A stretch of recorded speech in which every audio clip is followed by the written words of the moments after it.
A big thanks to Bernhard for sponsoring this episode. What's up guys, my name is Morrison. I got a 6 kilogram brisket right here. I'm gonna do a second attempt at trimming. But if you want to find more recipes like this, you can go to pitmaster.com. You can find amazing recipes right there, as well as this brisket. This is a 6 kilogram Black Angus beauty. And I need a redemption, guys. I need a redemption. The last time I did my first brisket ever, and well, if you've seen it, I did some weird things to the brisket. Well, in some people's opinion, I completely butchered it. And even if you don't agree and you think that's a good job, well, I took off meat as well. And that's something you don't want to do. So I believe I need a redemption. So I got this beautiful brisket right here. I'm not going for the Wagyu this time, I'm going for a normal brisket. And I'm going to do a better job at trimming. So my idea was, I watched a couple videos. Shout out to Mad Scientist Barbecue, he got a beautiful video about trimming. So I looked it up, I studied it, I watched a lot of brisket videos. So I came to the conclusion that most people reduce this fat cap to half of it. So I got my filleting knife right here. I was thinking about this knife because it has air pockets, but the thing is, this knife, it can move along the meat. So I can just push it down, you see, and I have more control of what I actually shave off. So I'm going to do it with this and take another crack at it. What I immediately see is that there are floppy bits all over. Something like this, it has no use to the cook, so I'm gonna take it off. When you look at an area like this, you can feel that the fat is really hard here. So I want to keep it on as much as I can, but I'm gonna reduce it. And I want to try to make long hauls with my knife. Take as much in one go as I can. When you look at the silver skin right here, you see that it's really close on the meat. But I'm going to be really careful, and if I don't succeed, I'm just gonna leave it on. I want to try take as much in one hole as I can. So I think the top part is in pretty good condition right now. I'm going to do something really scary. As you can see, the butcher took a swing at this one. You can see that there are a couple of cuts here. First thing I want to do is something that I've seen other people do. So I'm going to take this knife with the air pockets and I'm going to try to take off this side. This way I'm exposing more meat and I can get more heat and smoke flavor in on the sides. And try to take off the other side as well. This is what I want to see. I want to see fat cap, meat.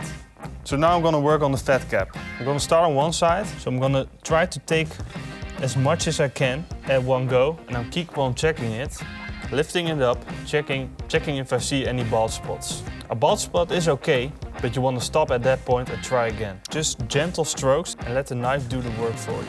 After working around the clock for maybe 30 minutes, I realized that I can go on for hours and hours.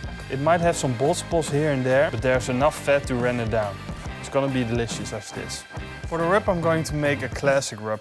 It's just gonna be half a part of salt and half a part of black pepper. Give it a good shake, put on the shaker cap. Okay, quick notification. I got a bowl of fat right here. If you wanna know what we're going to do with the fat, the Pitmaster is going to make something amazing with it. You're gonna see in a different video coming soon. That aside, it's time for a rub. So I want to get a thick layer on this, as thick as I can. And you're gonna need a lot because it's a big slab of meat and you want to have flavor. And you want to have a thick layer because salt and pepper is quite a simple rub and it's a big piece of meat. And also pieces like this, when you can get underneath it, I want to rub on it as well, because why not? I'll look at the other side. I'll do the other side as well. Oh man, this is good training for my arm. Need help? Yeah, want to do it? Yeah. Am I doing this right? Yeah, a little bit More? there. Okay, let's go. And it's done. Let's get it on the burnhard.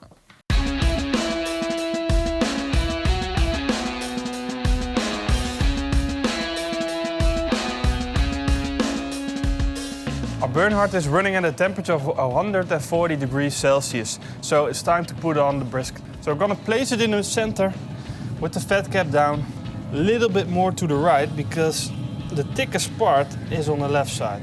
Now all you need to do is place a thermometer in the thickest part of your brisket. This way you can keep track of the temperature inside of the brisket. If you don't have a meter, make sure you have one that is remotely controlled, so you can at all times keep track of it.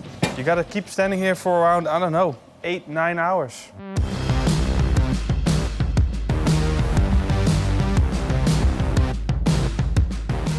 6 hours of smoking, you can see that the colors are developing from red to a darker brown. So I'm taking my butcher's paper, put my brisket on and wrap it up. Put it back on the smoker and let it continue to smoke until a temperature of around 96 degrees Celsius. When we reach that temperature, we're gonna put it aside and let it rest for a long, long time.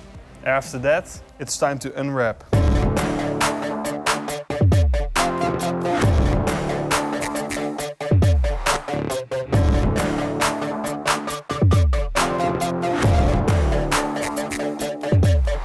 Alright, so I slice into it. It all looks beautiful. You've seen the footage, it's juicy. But the thing is, that's really strange, is that the downside, this is really, really hard. This is so freaking hard that I almost can't cut through it. I don't know. But it's gotten really, really hard. But on the other hand, it's juicy. I mean, this is crazy. Look at it.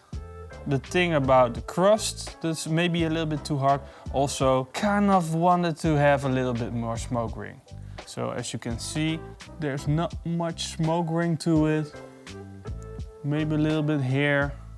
I think we just have to try it. Ooh, this is the second brisket. But it looks interesting. Where's the smoke ring? I don't know where it went, but it smells delicious. So I'm just gonna dig into this piece. Brisket time. It's that time again. It's that time of the year again. Brisket, brisket, brisket time. I think I like classic the most. Amazing flavor, really classic. I love the bark. What? Why are you always begging to me? Attack Morrison next time, okay? I get the point. Here, you get the point.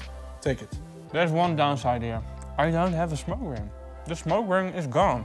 Okay, it doesn't have a smoke ring and the crust is a bit weird, but... Hey.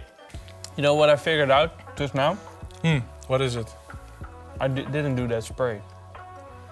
Maybe that's the thing. And the crust is really hard. So I had to keep that bark really moist. And I didn't do that. But what you get now is what we like a lot. And that are these crispy bits. Yeah, that's true. I'm already thinking about number 3. It needs to be better. So tell me in the comments down below what you think about this technique, what you think about my trimming. Did I even improve on it? Just tell me. Tell me. I don't mind. Just tell me. I want to thank you guys for watching and I hope to see you guys next time. Until then, Eet smakelijk. and keep on making brisket and improving it because there's going to be number 3. Want to bring home a brisket? Yeah, let's do that. All right.